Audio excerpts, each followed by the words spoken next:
বৈষম্য বিরোধী ছাত্র আন্দোলন ছাত্র জনতার পক্ষ থেকে স্পষ্ট বার্তা দিতে চায় পুরো বাংলাদেশের মানুষের জন্য যে আপনারা আজকের পর থেকে যেখানে এই রক্তচোষা সিন্ডিকেটকে দেখতে পাবেন, আপনারা আপনাদের জায়গা থেকে তাদের বিরুদ্ধে রুখে দাঁড়ান।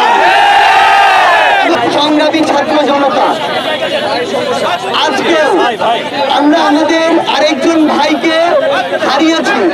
আমরা যখন আমাদের ভাইয়ের জানাজা পড়ছিলাম শহীদ মিনারে, তখন আমরা জানতে পারি যে ঢাকা বিশ্ববিদ্যালয়ের শিক্ষার্থী এবং ঢাকা বিশ্ববিদ্যালয়ের সাংবাদিক সমিতির সভাপতি সাদিকে বঙ্গবাজারের পাশে যে ইসলামিয়া মার্কেট, সেই মার্কেটে তার উপরে রক্তাক্ত হামলা হয়েছে। এটি শুনে যখনই আমরা সেখানে ছুটে যাই, আমরা দেখতে পাই আমাদের মাত্র সেখানে কয়েকজন সাংবাদিক ভাই রয়েছেন যারা ঢাকা বিশ্ববিদ্যালয়ের শিক্ষার্থী। এছাড়াও তাদের সাথে কয়েকজন ভাই সেখানে দাঁড়িয়েছিলেন। এখানে পুরো তাদেরকে ঘিরে সেই মার্কেটের অনেক কর্মচারী ছিল। আমরা তাদের কাছে জানতে পারি যে সাদি আসলে সেখানে যখন যায়, সেখানে একটি ডিল চলছিল। ডিলটি হচ্ছে চাঁদাবাজির ডিল। আমরা জানি বিগত 16 বছরে যে ফ্যাসিস্ট সরকার, তারা দেশের প্রত্যেকটি রন্ধ্রে রন্ধ্রে চাঁদাবাজির একটি ক্ষেত্র গড়ে তুলেছে।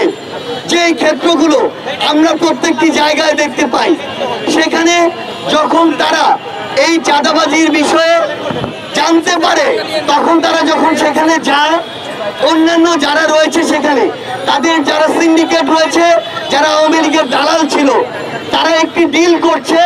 ডিলটি হচ্ছে এতদিন তারা এই সিন্ডিকেটটি সামলাতো, এখন এই সিন্ডিকেটটি নতুন আরেকটি রাজনৈতিক দল করতে হবে।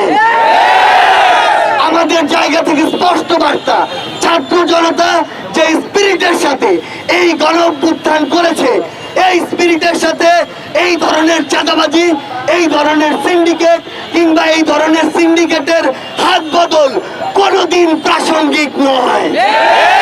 তাই বৈষম্য বিরোধী ছাত্র আন্দোলন ছাত্র জনতার পক্ষ থেকে স্পষ্ট বার্তা দিতে চায় পুরো বাংলাদেশের মানুষের জন্য যে আপনারা আজকের পর থেকে যেখানে এই রক্তচোষা সিন্ডিকেটকে দেখতে পাবেন, আপনারা আপনাদের জায়গা থেকে তাদের বিরুদ্ধে রুখে দাঁড়ান।